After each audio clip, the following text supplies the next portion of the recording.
We live in a world of relentless change. Huge migrations of people to new megacities, filling soaring skyscrapers and vast slums. Ravenous appetites for fuel and food, unpredictable climate change. And all this in a world where the population is still growing. Should we be worried? Should we be scared? How to make sense of it all?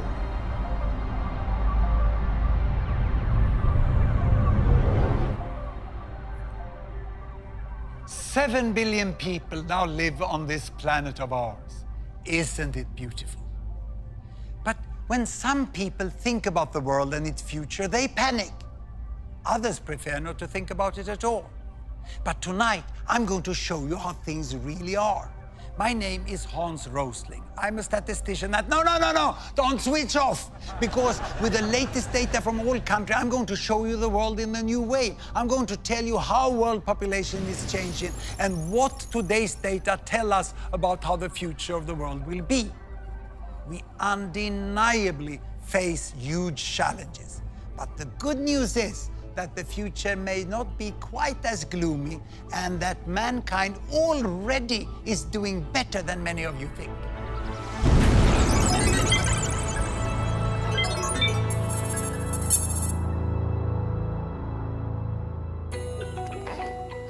Babies, each one a blessing.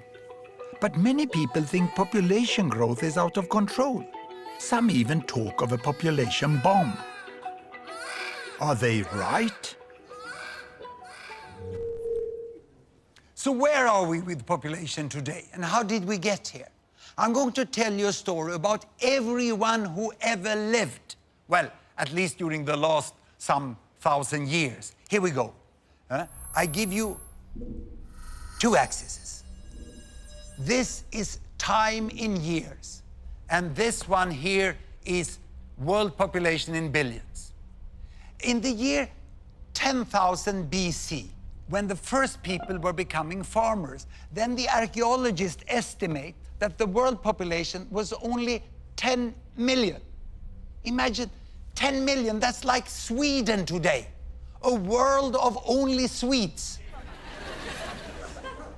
But then, as the millennia passed by, more farmers, food and people, and great empires could emerge. Egypt, China, India, and finally Europe. And population continued to grow, but very slowly. And I stop here at the year 1800, because 1800, that's when world population became 1 billion. Imagine all that time, the population growth was just with a tiny fraction of a percent through thousands of years. But here, 1800, with the Industrial Revolution, everything changed, and population started to grow faster. In little more than 100 years, it reached 2 billion. And then, you know, when I was at school, it was 3 billion. And many people said, the planet cannot support more people. Even experts said that. But what happens was this, you know, we became 4 billion, 5 billion, 6 billion, 7 billion. Imagine, more than half of the world population have been added during my lifetime, and the number is still rising. Most of the population growth in recent years has been in Asian countries, like here in Bangladesh, where the population has tripled during my lifetime, from 50 to more than 150 million. It's now one of the most densely populated countries in the world. Some 15 million already live in the very crowded capital, Dhaka. People here, whether in the city or the countryside, are intensely concerned about the size of families. But a new Bangladesh is emerging. Like the Khan family, Mum Taslima, daughters Tanjina and little Sadia, and Dad Hanan. মহিলাদের সাজার জন্য বহুত time লাগে, পুরুষদের তো এত time লাগে না। হয়েছে তোরে বাবা, এই যে আবার হাত দিয়ে মুচ্ছে লেলে আর দিলে কিলা হইল। Both Taslima and Hanan come from large families themselves, but they've decided to have just 2 children. বাংলাদেশে এখন একটা স্লোগান আছে যেটা সবার ঘরে ঘরেই জানে যে 2টি সন্তানের বেশি নয়, একটি হলে ভালো হয়। আমার ভাগ্য ভালো যে আমার যে 2টা সন্তান, অনেক সন্তান হইলে তো তাদের খরচ দিতে পারতাম। 2টা সন্তান যে মনের মতন তো তাদের যেটা চাওয়ার এটা পূরণ করতে পারতেছি। তোমার আর কি? আমার পকেট খালি হয়ে গেছে। Taslima and Hanan are part of a cultural shift away from big families. And for Taslima, it's also become a job. She works for the government family planning service, which employs women like her in every village. She goes door to door to try to help others to have smaller families too. মাসে গেছেন আজকে কতদিন? তারপর আর কোনো পদ্ধতি নেন নাই? তাহলে সমস্যা হবে না? আমার বাচ্চা কোন সময় যাবে? আমার তো মনে করেন হয়তো অনেক দেরিতে বাচ্চা, এই যে তারপরও আপনি এখন তো 2টা বাচ্চা হয়ে গেছে। আমি ধরে গেলাম না, এবারে সবার লেগে যায় না। Taslima offers advice, moral support, and most importantly, a range of contraceptives. এগুলো কন্ডম। আপনি তো 3টা মেয়ে, এখন আর বাচ্চা নিবেন? বাচ্চা জন্মদান করার হয়েছে আপনি, আপনার বাবা জানবে কেনা? কষ্ট তো আপনার করতে হয়, কষ্ট তো আর বাবা করে না। কষ্ট কে করে? কষ্ট করলাম, হে যদি ফুলতে লেগেই করে তা আমার কিছু করার আছে? পিল দিয়ে দেই, মাসিক হওয়ার সাথে সাথে খাওয়া শুরু করবে।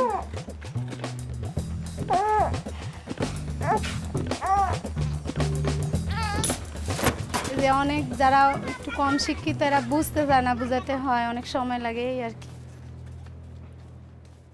So how successful has Taslima and Bangladesh been in reducing fertility rate? That is, number of babies born per woman. In Sweden, we set up Gapminder Foundation to make the world's data available in a way that everyone can understand. So I can show you the situation in Bangladesh and what has happened. Here, a horizontal axis, babies per woman, all the way from 1 to 2 to 7 to 8. And here, a vertical axis, that is lifespan, life expectancy, how many years a newborn can expect to live, from 30 all the way up to 90. Now, we start in 1972, a very important year for Bangladesh, the first full year of independence. That year, Bangladesh was over there, and they had on average 7 babies per woman, and lifespan was less than 50 years. So what has happened after independence? Have life become longer in Bangladesh? Have children become fewer? Here is the data. I start Bangladesh. Indeed, you know, life is getting longer and babies fewer, 6, 5, and life even longer, 4, 3, and they land now almost to 2. It's 2.2, and the lifespan is 70. It's absolutely amazing. In 40 years, Bangladesh have gone from 7, 6, 5, 4, 3, 2. It's a miracle that has happened in Bangladesh. But is it only in Bangladesh? Well, I'll show you the whole world. I will go back 50 years in time to 1963. Here are all the countries. And these green ones is America, North and South. The yellow ones is Europe, East and West. And blue is Africa, North and South of the Sahara. And red is Asia, and we include Australia and New Zealand. The size of the bubble show the size of the population. Look, the big ones over there is China and India, and Bangladesh is just behind. In 1963, the average number of babies born per woman in the world was 5. But it was a divided world. Can you see that? These countries over here, the developed countries, they had small families and long lives. And then there were the developing countries over here, and they had large families and short lives, and very few were in between. But now we'll see what has happened. I start the world Here we go. And you can see that China is getting, the big bubble is getting to better health, and then they start family planning, they move along to smaller families, and the big green, look at Mexico. Mexico is coming there, and this is Brazil also, the green in Latin America, and here India is following. India is following. The big red bubbles are Asian countries going this way. Many Africans are still with many babies born per woman, and then Bangladesh over there overtakes India on its way to the small family, and now almost all go up to this bubble. Even Africa now starts to move. Ooh, that was the earthquake in Haiti. And now everyone ends up there. What a change we have. Today, you know, in the world, the average is 2.5. Imagine, you know, it used to be 50 years ago, 5. And the world has changed. The average number of babies born per woman have gone from 5 to 2.5. And it's still decreasing. What a big change. People would think that Bangladesh and countries like that is some sort of epicenter of a population bomb. They couldn't be more wrong. To me, health workers like Mrs. Taslima and their colleagues, who have taken their countries from this side all over in a few decades to much better health and small families, they are the heroes of our time. It's an amazing change that has happened. We no longer live in a divided world. But how much do people know about this amazing change? At Gapminder, we not only show data, we also measure how much people know or don't know about the world. So we did a first survey in Sweden. The results were depressing. So we did our second survey in Britain. And we had high hopes because the British have been all over the place, you know. So we thought we would get good results here. The first question we asked was, how many babies do women have on average in Bangladesh? And we gave 4 alternatives: 2.5, 3.5, 4.5, or 5.5. This is the result of the British survey.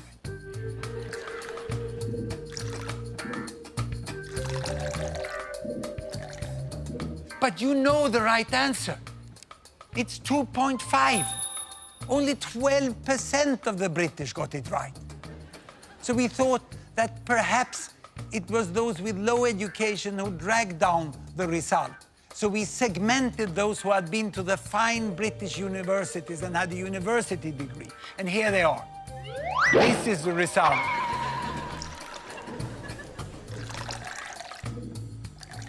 If anything, worse. So now you may conclude that the British lack knowledge about the world. What if I would have asked this chap and his friends? I would have written the different answers on bananas and let them pick 1 banana each, you know. This result I would get. Of course, chimps know nothing about Bangladesh.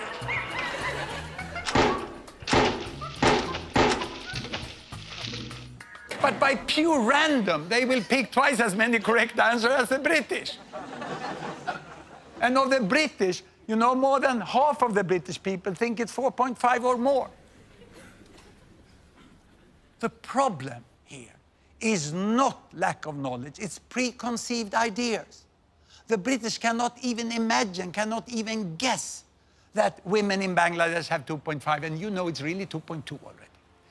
This is what the Brits don't know, that Taslima and her family are the norm in Bangladesh today, the most common family size. And it's not only there, it's all over the world. In Brazil, 2-child families.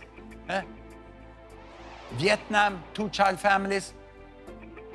And even in India, the most common family size is 2 children today. And also if you go to the African continent, you go to the big cities here, Addis Ababa, you have less than 2 children per woman today in Addis Ababa. There can be Muslim, Buddhist, Hindu, Christian.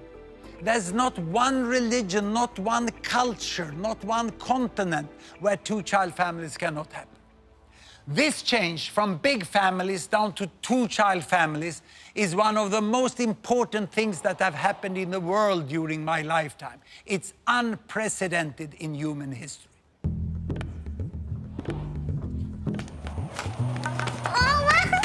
Here we are, back in Bangladesh. Let's find the reasons behind this historic and continuing shift from large to small families. Almost all girls in Muslim Bangladesh, like 15-year-old Tanjina, go to school today. The government now even pays families money to keep their daughters on at secondary level. At Tanjina school, boys are now outnumbered by girls. এটা কি পরিবার? এদের খাদ্যের অভাব হবে?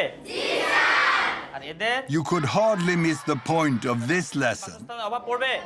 এটা কি পরিবার? এদের কি সমস্যা হবে? Education is effective, and there are also new opportunities for Bangladeshi women. Despite continuing inequalities, there are more jobs, and Tanjina is aiming high. আমার স্কুল যেতে খুব ভালো লাগে। আমাদের মায়েদের সময়ে তখন অনেক তাড়াতাড়ি বিয়ে হয়ে যেত, তারা লেখাপড়ার সুযোগ পেত না। কেবল আমরা এই সম্বন্ধে অনেক আশা করতে পারি যে আমরা ডাক্তার হব, ইঞ্জিনিয়ার হব। More and more young women here are seeing how different things could be for them. তোমরা 17 বছরের বয়সে কি করে বিয়ে করছো যে আমি এটা ভাবতেও পারি না। আমি তো 2 বছরের পরে এটা কিছুতেই সম্ভব না, এত তাড়াতাড়ি বিয়ে।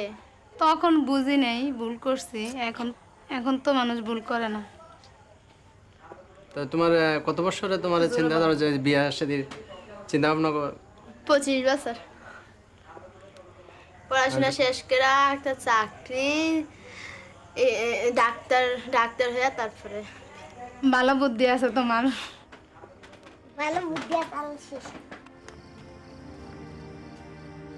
It's wonderful to see Taslima so full of hope for a bright future for her 2 daughters. But one essential transformation underpins the change in Bangladesh. It's a dramatic improvement in child survival.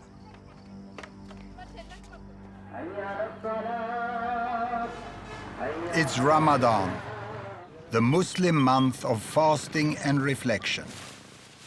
At this auspicious time, Hanan is helping his parents to tend the family graveyard. 3 of Hanan's siblings died when they were very young. They are buried here.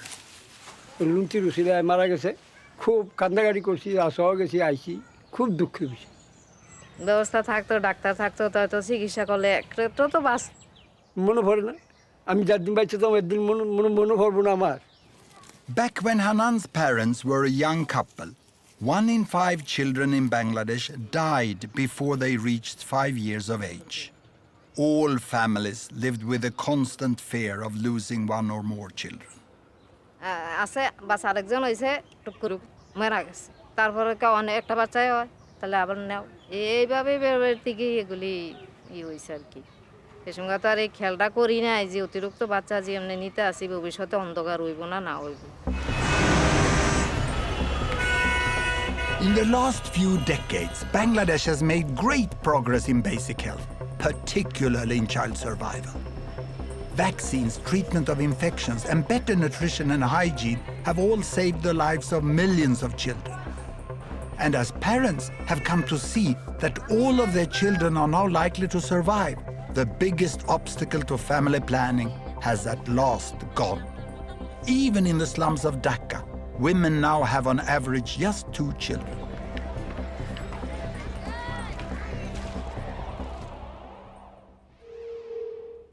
Child survival drives everything.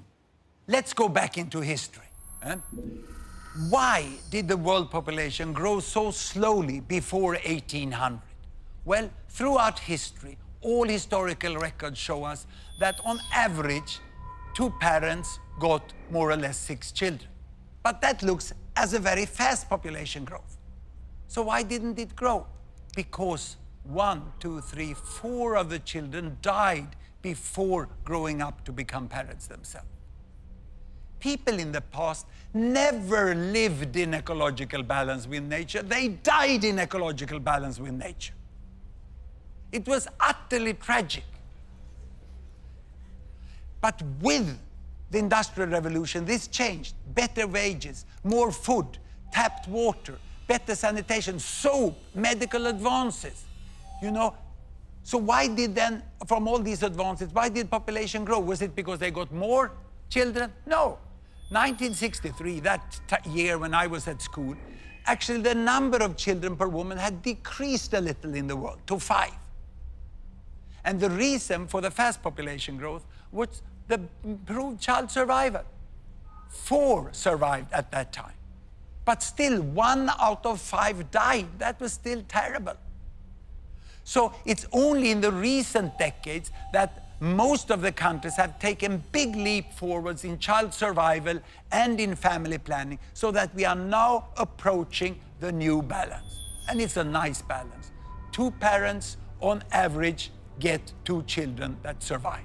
We have families in a very happy balance. This is the most normal family situation in the world today. And what does this mean for the future here?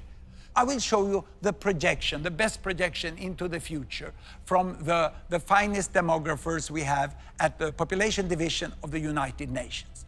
And it looks like this. It's going to continue first up to 8, and then it goes up to 9, and then it goes here. But see, it's slowing down, it's slowing down. By the end of the century, it's becoming more flat there. And if I do a close-up on this, you can see that we are expecting a slowing down and the end of fast population growth. But of course, this is a projection that has a certain degree of uncertainty. But we are sure that we are at the end of fast population growth within this century. It's all due to a remarkable effect of the falling fertility rate. Look here, if we go back into this. I'll show this by showing you the number of children in the world. The number of children from 0 to 15 years of age. Here they come. Look, the number of children there increased slowly, and then also it increased rapidly. So by the turn of the century here, there were 2 billion children in the world. And to me, that was an important year because that was when Doris was born. That's my first grandchild.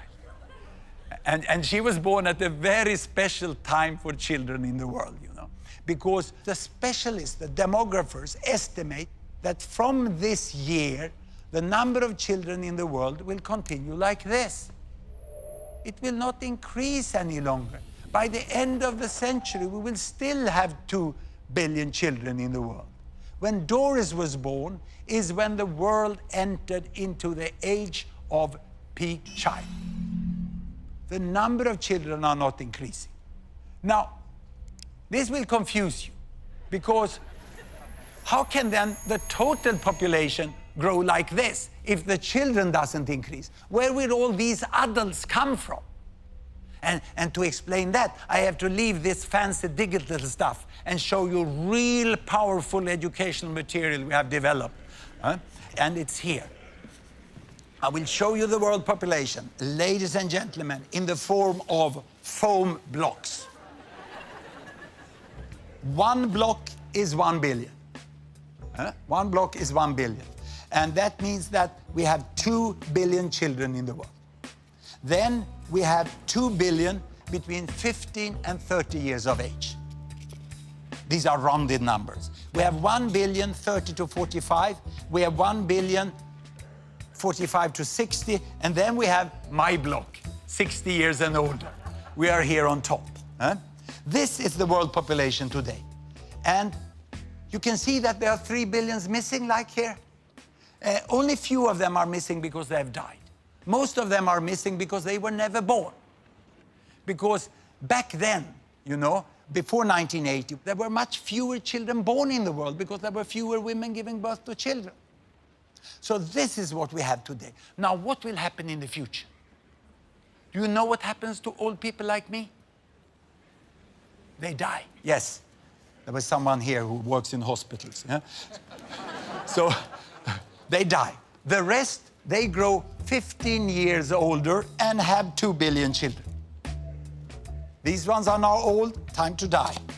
And then these ones grow 15 years older and they have 2 billion children. This one die and the rest grow 15 years older and have 2 billion children. And without increasing the number of children, without increasing the length of life, we have 3 billion people more by this big inevitable fill-up of adults, which will happen just when the large young generations grow up. Now, there's one more detail, which is good news for the older ones here, like me, that it's estimated that the old people will live a little longer. So we have to add 1 billion more for the old here on the top. And I'm desperately hoping that I will be part of that group, because then I can live long and read the annual statistic as they come reporting every year. But when I talk to many fine environmental activists, which are really have a good concern about the environment, they very often tell me, we have to stop population growth at 8 billion. But when I then talk with them, they don't know that we have reached peak child. And then they are completely unaware that most of the remaining population growth is an inevitable fill-up of adults. So we will end up with more or less this amount of people. So we know how many billions there will be, but what about where they live? Now and in the future. There you have the world, and here are the 7 billion. Now, out of the 7 billion, 1 live in the America, North and South together. 1 in Europe, 1 in Africa, and 4 in Asia. So this is now, but how to remember this? I have a very simple way of remembering this.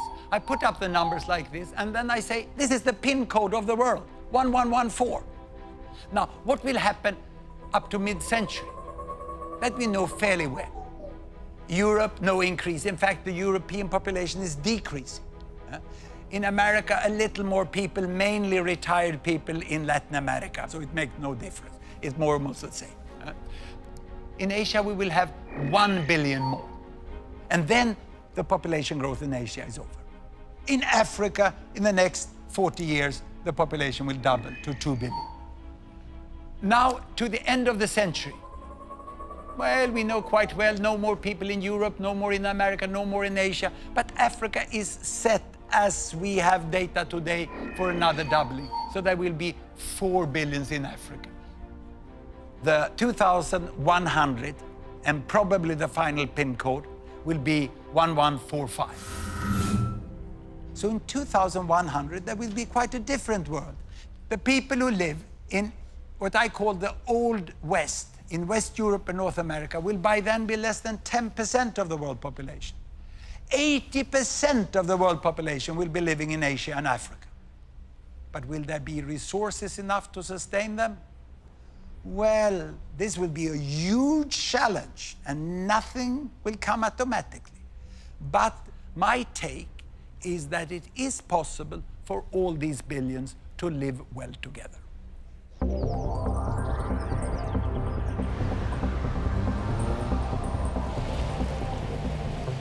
Certainly, it's easy to see the potential for a prosperous and peaceful Asia with 5 billion people. Japan, South Korea, and others are already rich. Following them on the road to wealth are larger and larger parts of China, India, Indonesia, and many other Asian countries. Even in poorer Asian countries, more and more are getting a decent life. But what about a future Africa of as much as 4 billion? Won't most of them be living in terrible poverty? I have seen extreme poverty in Africa. 30 years ago, I spent the 2 most intense years of my life working as medical doctor in one of the poorest countries, Mozambique, on the east coast of Africa. Mozambique had just become independent after a long war against the colonial power Portugal. And my job was to be one of 2 doctors, we were both foreigners, for 300,000 people. And this was the hospital. My wife was also there working as a midwife. This is the entire staff of the hospital. Those with white coats had the chance during the colonial period to get a professional training of at least 1 year. The others, many of them, couldn't even read and write. But they all worked with such dedication and motivation.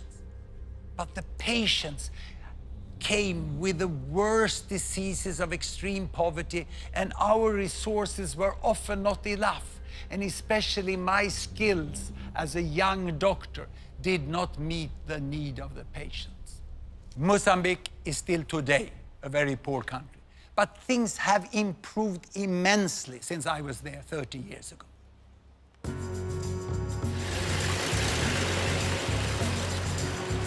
For a start, there's now a brand new hospital in the town where I worked 30 years ago. The new, much bigger hospital has 15 doctors, and 11 of them are Mozambicans. All the staff are now well trained. The director of the hospital is Dr. Kashimo, the obstetrician. Tudo indica que estamos perante uma gravidez gemelar. The transformation here is amazing to me. Temos o serviço de urgência, de pediatria e cirurgia e ortopedia. Hoje temos grandes laboratórios, as farmácias que funcionam 24 horas. They routinely save women in childbirth with cesareans, something that was impossible when I was there. Isso hoje em dia não é possível fazermos cá, com uma equipa que está formada e com um bloco operatório com essas condições, que está equipado igual que um bloco operatório que está em qualquer lugar do mundo. Everything has improved so much. Those born in Mozambique today should have a much brighter future.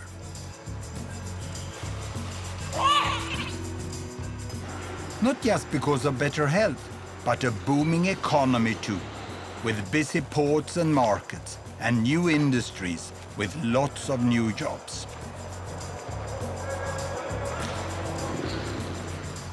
I know you might be thinking that this good news is just about cities and towns.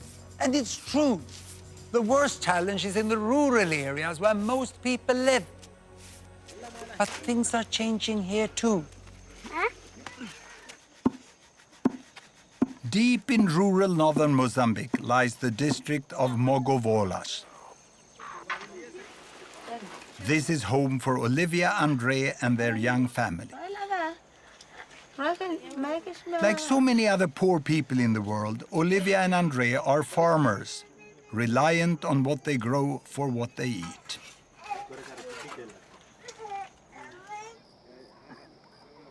It's 4 a.m.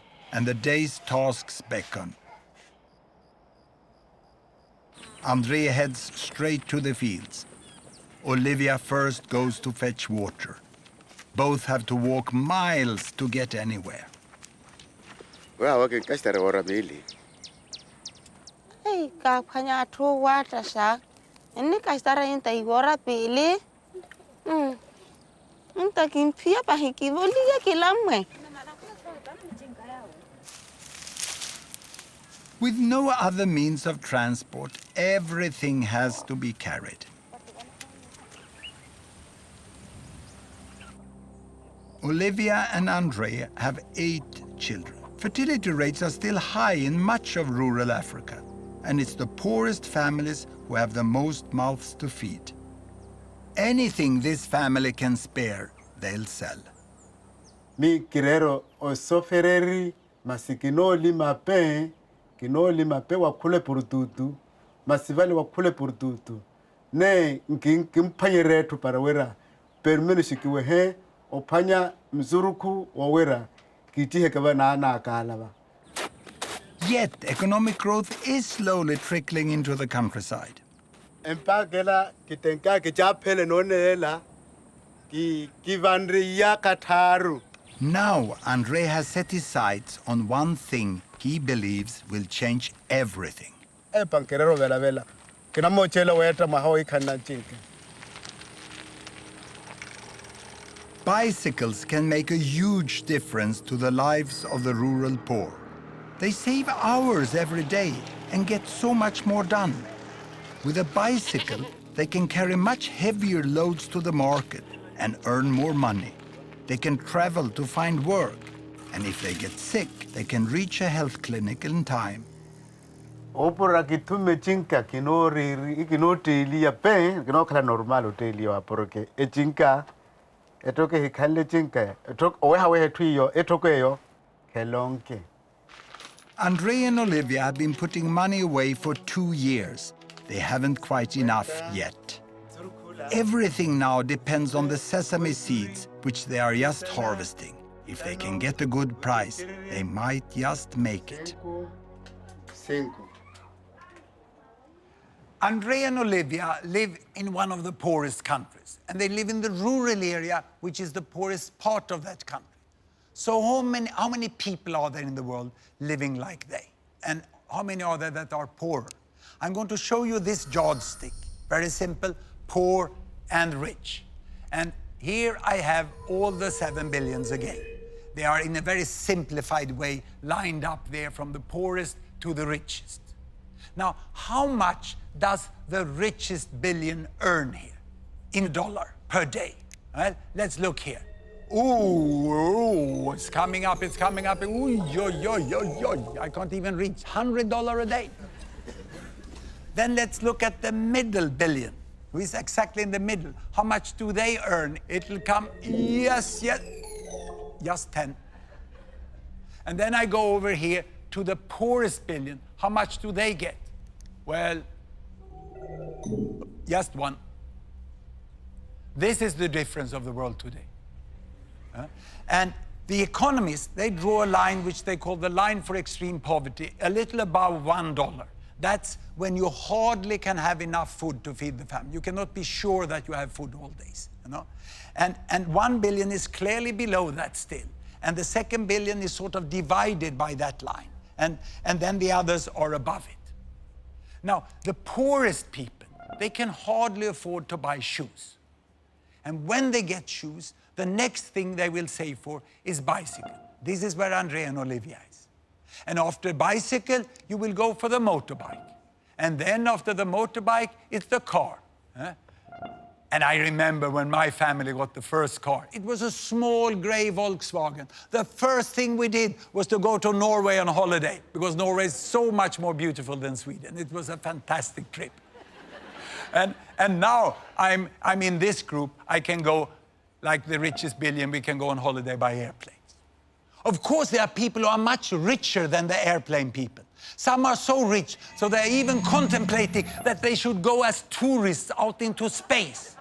And the difference in income from the airplane people to the very richest over there is almost as big as it is from the airplane people here, you know, all the way down to the poorest in that side. Now, the most important to remember from this yardstick is this. And I need to show you this, I need my stepladder. Sometimes you need some old, well-functioning technology also. Here.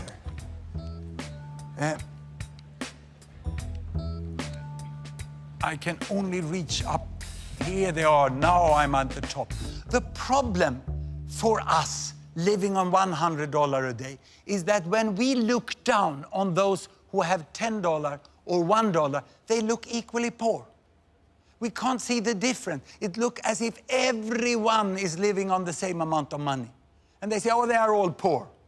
No, I can assure you, because I've met and talked with people who live down here, and I can assure you that the people down here, they know very well how much better life would be if they would move from $1 to $10, 10 times as much income. This is a huge difference, you know. And to understand this, this is what Olivia and Andre is trying to do now. Each little step they take along this line here, you know, from the shoes towards the bicycle, small as it may seem from far distance, make a huge difference in their life. And if Andre and Olivia would get that bicycle, it would speed them along to better life and better wealth up in this end. Today, Andre and Olivia are preparing to sell the sesame crop they've been growing for many months. Pero esa acala ya acala 25. Asintano va, o cala un poco normale, only toma 40, 45. But Andrea and Olivia will have to be careful if they are to get paid the proper price. No kala no shuti hiya twale, to kwale venda ya ro kunyale iwe. Bali balansa za vale water wa no ro vale tsoli kana. Aha na tukwa ka shininyale vantsuwela ya vo. Akora pizzari 10 kilo. Vale nro kuma balansa vale hiyo ni pizza andre. Balansa hu. Enro kuma vale 30 awoito. Andre is going to do the selling. And for the last time, he hopes, he has to get help to transport the crop to market. Andre now needs to keep his wits about him. Hey, amigo, muhakumo tukula, kirili ko tanu ko hetoko. The deal is done, and Andre is happy with the price he's got. Toba, jinro pa hakaba. Turu hakaba. It's the moment the family have worked so hard for. Hola. Yaroa. Hola. Yaroa. Toba kharwa bali.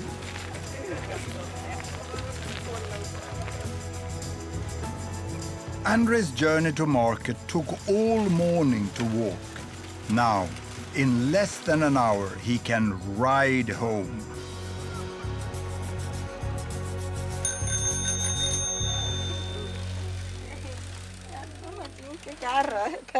Naka tapeke ko tume chinkela marka. Lima wanguno. O tume chinka, naka tapeleke. The bicycle is put to use at once. The children fetch water with it. Andrea carries more crops to the market. And just as importantly, Olivia and Andrea can now easily reach their lessons for adults, so they can learn better maths and how to read and write. Kitukuma nyezuru kwaka, kintume mota, kapa kiraka markale, na shanaka.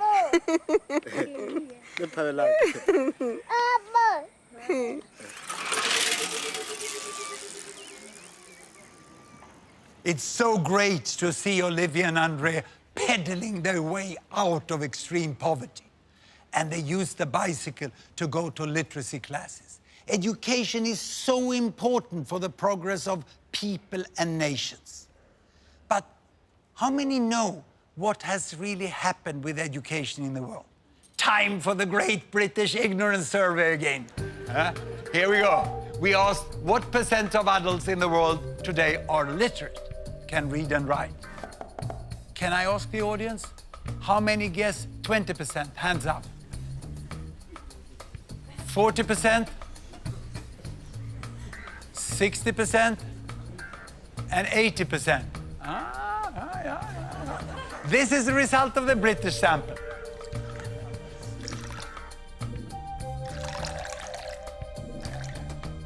Now, by now, you can use the result of the British survey to find out what the right answer is, isn't it? Of course, it's 80% that is the right answer.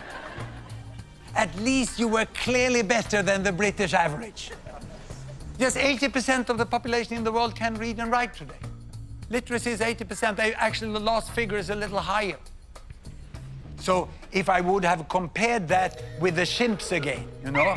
So it's once more, you only get random results from the chimps. But you get 3 times as many correct answers than you get from the British. And now, the university people. Perhaps they know this, or even worse. What on earth are they teaching at British universities?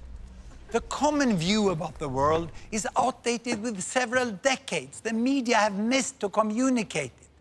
But perhaps this is because the world is changing so fast.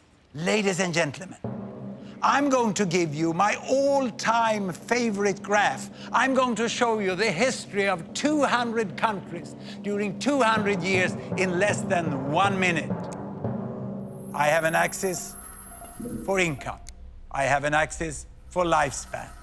I start in 1800 and there are all the countries. And back in 1800, everyone was down in the poor and sick corner. Can you see? Low lifespan, little money. And here comes the effect of the Industrial Revolution. Of course, the countries in West Europe, they are coming to better wealth, but they are not getting much healthier in the beginning. And those under colonial domination doesn't benefit anything in there. They remain there in the sick and poor corner. And now health is improving, health is slowly improving here. It's getting up here, and we are coming into the new century and the terrible First World War, and then the economic recession after that, and then the Second World War. Ooh. And now, independence. And with independence, health is improving faster than it ever did in other countries here. And now starts the fast economic catch-up of China and other Latin American countries. They come on here, you know, and India is following there, and the African countries is also following. It's an amazing change that had happened in the world. You know, in the front here, we have now US and UK, but they're not moving so fast any longer. The fast movers are here in the middle. China is moving very fast to catch up. And Bangladesh, look, Bangladesh is already here, now quite healthy, and now starting with fast economic growth. And Mozambique, yes, Mozambique is back there, but they are now moving fast in the right direction. But all this I show you is country averages. What about people? Have people also got a better life? I'm now going to show you something which makes me very excited as a statistician. I'm going to show you income distribution, the difference between people. And to do that, I take the bubbles back 50 years, and then we are going to look only at money. And to do that, we have to expand and adjust the axis, because the richest is so rich and the poorest is so poor. So this will be a bigger difference than between the countries. And what we do now is that we let the country fall down here, this is United States, and spread to show the range within the country. And I take down all the countries in the Americas. And now you can see from the richest person to the poorest person. And the height here shows you how many there are on each income level. And now let's take down Europe. And on top of that, I'm going to put Africa. And finally, the region with most people, on top of everything, Asia. Now, in 1963, the world was constituted by two humps. First, the richest hump. It's like a camel, isn't it? The first hump here with the richest is mainly Europe and the Americas. And the poorest hump over here is mainly Asia and Africa. And the poverty line was there. Can you see how many people there were in extreme poverty 50 years ago? And most of them were in Asia. And people were saying Asia will never get out of poverty. Exactly as some people are still saying about Africa today. Now, what has happened? I start the world. And you can see that many people are born into poverty here, but Asia goes towards higher income, and 1 billion goes out of extreme poverty this way. And the whole shape of the world changed, and the camel is dead. It's reborn as a dromedary.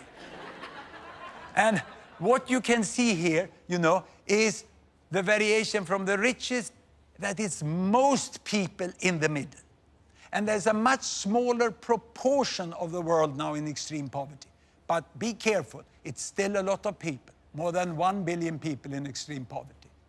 Now the question is, can this move out of extreme poverty now continue for those in Africa and even for the new billions in Africa? I think it's possible, even probable, that most countries in Africa will rise out of poverty too. It will need wise action and huge investment, but it can happen. The many countries of Africa are not all advancing at the same pace. A few are moving very fast, others are stuck in conflict. But most, like Mozambique, are now making steady progress. And what about feeding all the new African people in the future? Yes, there are shortages today, but there is also much potential here. Agricultural yields in Africa are just a fraction of what they could be with better technology. And Africa's rivers are barely tapped for irrigation. One day, Africa could hum with combine harvesters and tractors and grow food for many more billions. And please, don't imagine it's just me who thinks Africa can make it. The United Nations is about to set itself a new official goal, eliminating extreme poverty within 20 years.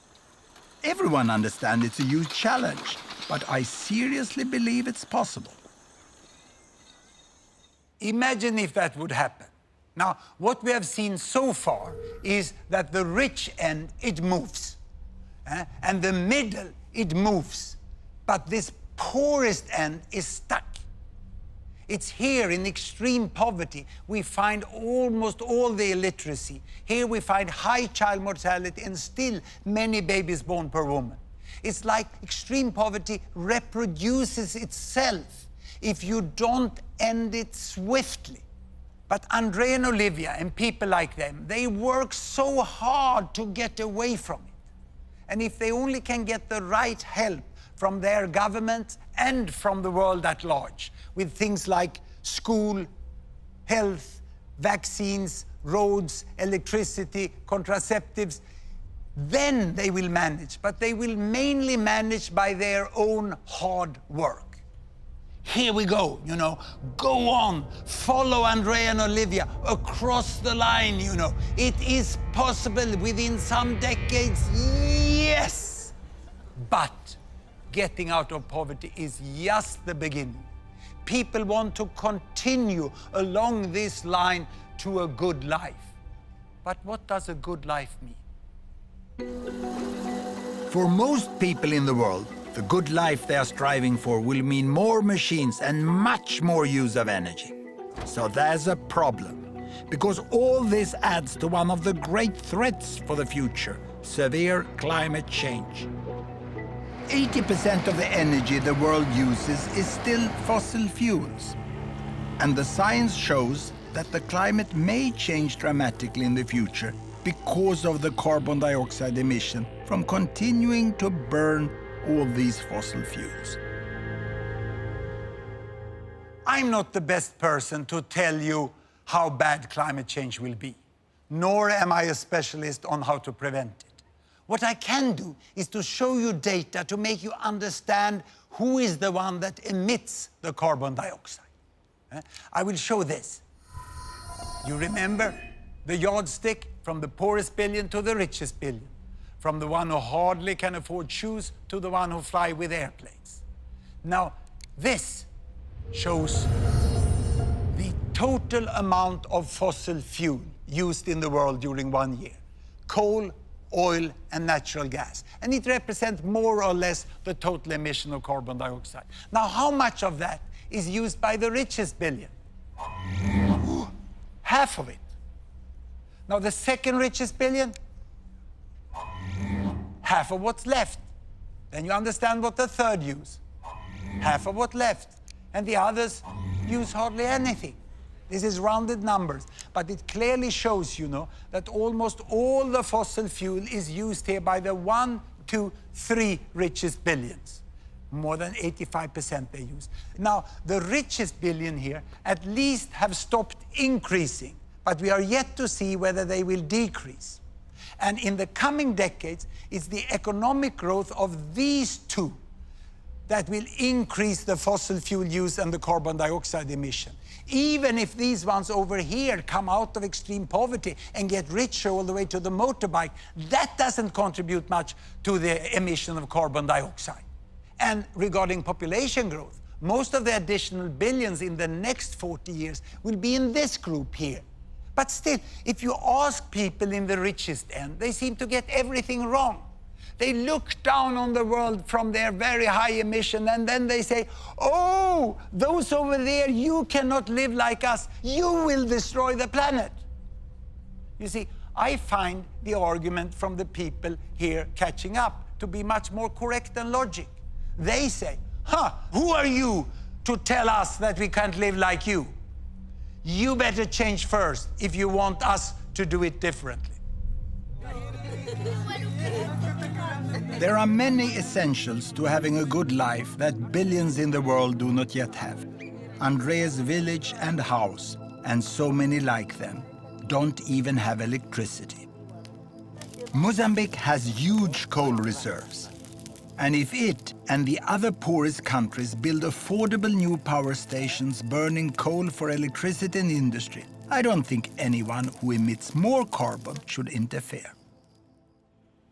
Now, what I'm going to do is ask you 2 questions that I often ask my Swedish students. The first one is this: how many of you have not traveled by an airplane this year? Quite a few can do without flying. So the next question is, how many of you have stayed away from washing machines and you have hand washed all bed sheets, clothes and laundry during the last year? I thought so. No one. Everyone who can afford use washing machine, even the hardcore in the environmental movement. And I still remember the day when my family got the washing machine. It was the 1st of November, 1952. Grandma was invited to be the first to load the machine. She had hand washed her entire life for a family of 9. And when she loaded the machine, she sat down on a footstool and she watched the entire program during 1 hour. She was absolutely mesmerized. For my mother, it also meant a lot of more free time to do other things. She could read books for me. I think that's what made me professor. No wonder we said, thank you, steel mill, thank you, washing powder factory, thank you, electrical power station. Now, when thinking about where all this leaves us, I have just one little humble advice to you. Beside everything else, look at the data. Look at the facts about the world, and you will see where we are today and how we can move forwards with all these billions on our wonderful planet. The challenge of extreme poverty have been greatly reduced, and it's for the first time in history within our power to end it for good. The challenge of population growth is in fact already being solved. The number of children have stopped growing. And for the challenge of climate change, we can still avoid the worst. But that requires that the richest, as soon as possible, find a way to set their use of resources and energy at a level that step by step can be shared by 10 billions or 11 billions by the end of this century. I've never called myself an optimist, but I do say I'm a possibilist. And I also say the world is much better than many of you think. Thank you very much.